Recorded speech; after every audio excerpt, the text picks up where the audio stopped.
Rwanda has really blown me away. It's the most beautiful country and it's exceeded all my expectations. I'm Julia Simpson, I work for the World Travel and Tourism Council, and we're planning on holding our annual conference here. We call it a summit, and we're going to hold it in November. It's the biggest travel and tourism event of the calendar globally. So we're going to be bringing 200 CEOs from around the world to hopefully invest and visit. Some of them have been here before and others for the very first time to see your beautiful country.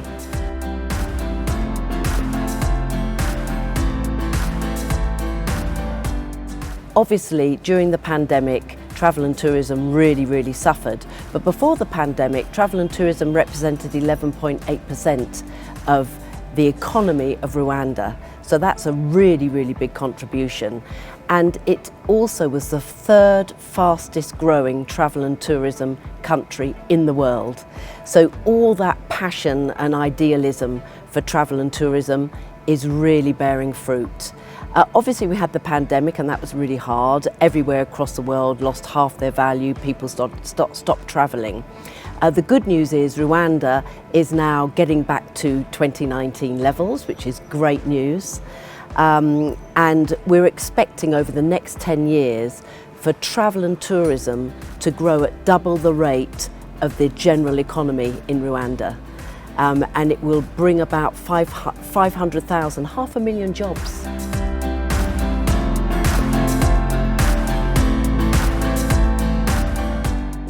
The conference is going to be held on the 1st to the 2nd of November here in Kigali at your wonderful conference centre. It's a really big deal for the travel and tourism industry. You get all the top CEOs of the hotels globally will be coming here to Rwanda. You also get people like Airbnb, you get top tour operators, you get airlines, airports, everybody involved in some way with travel and tourism. And also you get a lot of sustainability leaders because the WTTC is very proud to be hosting this next event in Rwanda, particularly because of the record that Rwanda has on conservation.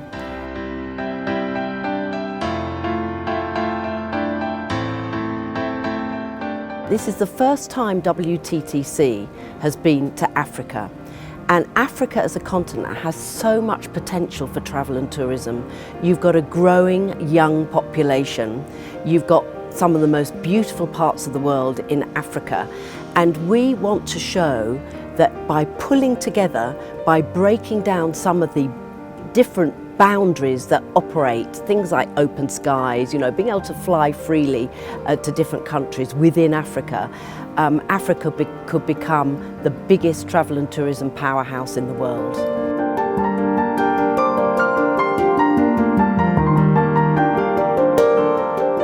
Well, I've got a wonderful story because the very first moment I stepped outside the airport, I met an amazing young man in his 30s, age of my children, and I asked him, I said, it was the rush hour, I said, lots of people are going to work. I said, where does everyone work? And he said, we really believe in trying to run our own businesses, being entrepreneurs, starting up our own businesses. And years ago, everyone wanted to work for the government, but now the government is helping us stand on our own 2 feet. And I thought that was such an incredible, passionate vision from a young man. And then I left a pause, and then I said to him, where should I go and visit while I'm here? And he said, you must go to the Genocide Memorial Centre. And I thought it was very visionary of that young man, because in a few sentences he was showing me his future, but he also understood that his future lay in understanding his history. So I did go as my first visit to the Genocide Memorial Centre, and I know all of you know it is your history, how moving that was, but it also gave me a great respect for the Rwandan people and a great understanding of your most recent history and the genocide.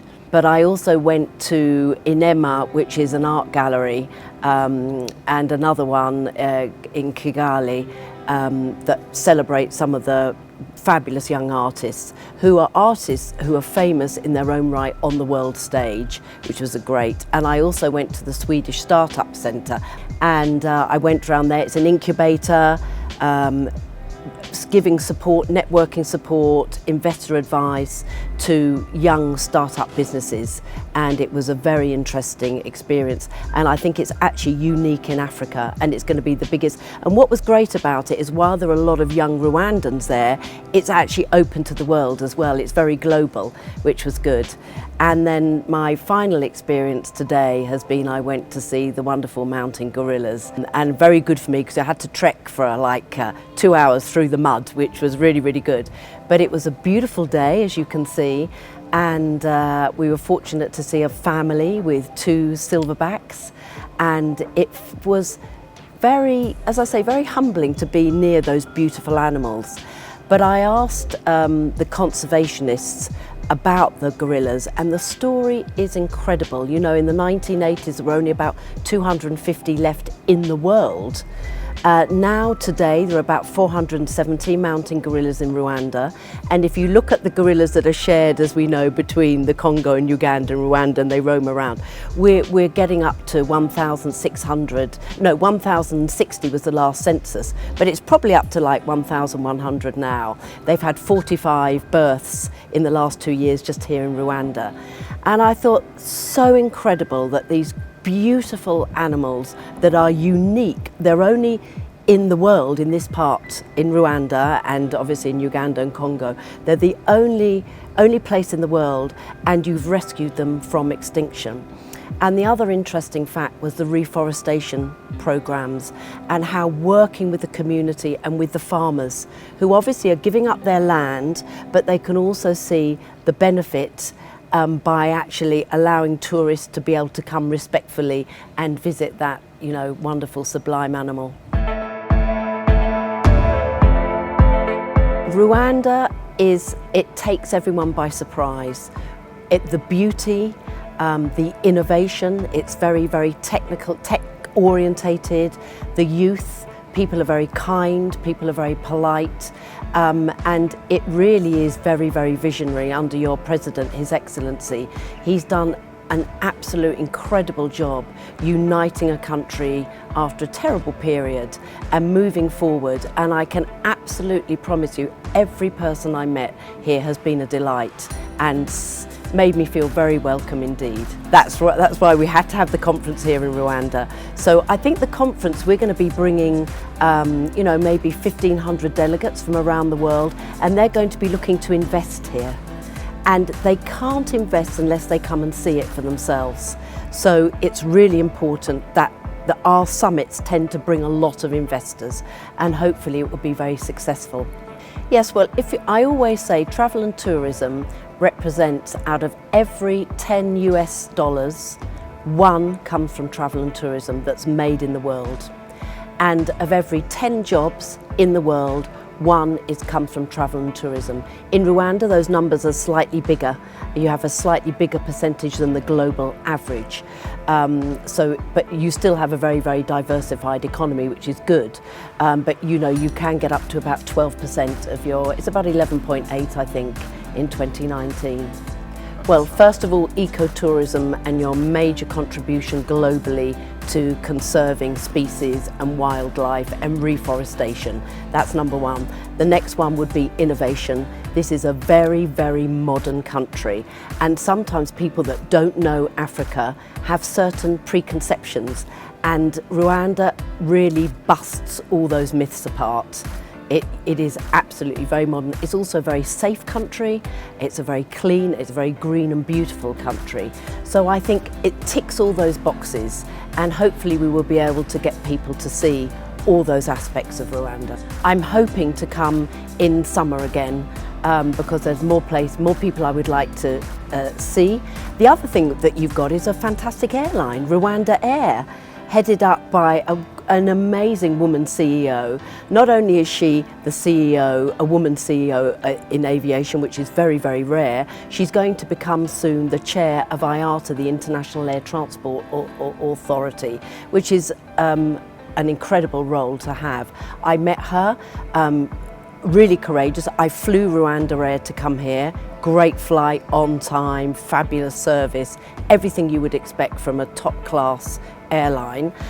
She's just announced she's just bought another new long-haul aircraft, an A330. Currently there are direct routes into Europe, as we know, into Brussels and London, and I'm really hoping we're going to see that new plane at another big European destination, which is going to make it very easy for Europeans and Americans who can hub over the UK or hub over Brussels to get to Rwanda. I think it's important having Rwanda Air as a partner with us at the summit, because they will be bringing a lot of the delegates here. So some of the delegates' very first experience of Rwanda will happen before they actually step in Rwanda. It will happen on the aeroplane. So she's a very important ambassador, her Rwanda Air, for the whole country. And also we were looking at sustainability. We want to, obviously, we represent airlines, we want to look at sustainable aviation fuel. There's not enough of it being produced globally at the minute, and it's very expensive. It can be 8 times as expensive as kerosene. But we are all driving towards having more sustainable flying. I think Rwanda's stolen my heart, and I'm going to be back again very soon, and hopefully we could be back with about 1,500 delegates who can also enjoy this wonderful country at the WTTC summit.